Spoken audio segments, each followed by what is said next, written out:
12 centimetre 25යි තරඟයේ ප්‍රථම ස්ථානය හිමි කර ගනිමින් රන් පදක්කමින් පිදුම් ලබනවා අම්බලන්ගොඩ ධර්මාශෝක විද්‍යාලයේ නියෝජනය කරමින් එම්.එම්.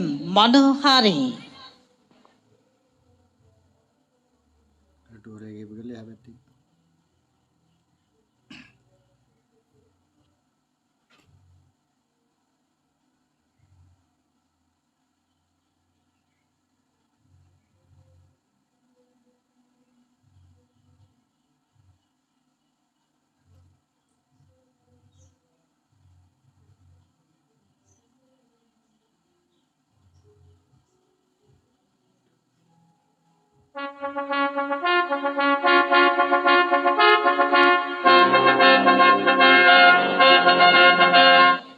ජය සංකේත ප්‍රදානය කිරීම සඳහා පස් සමගයකු ශ්‍රී ලංකා මල්ල ක්‍රීඩා සංගමේ වෛද්‍ය සහ ආසියානු මල්ල ක්‍රීඩා සංගමේ වෛද්‍ය කමිටු සමාජික ධම්මික සේනානායක මැතිතුනි ඔබතුමන්ට අපගේ ගෞරවනීය ස්තුතිය ක්‍රීඩිකාවන්ට අපගේ උණුසුම් සුබ පැතුම්.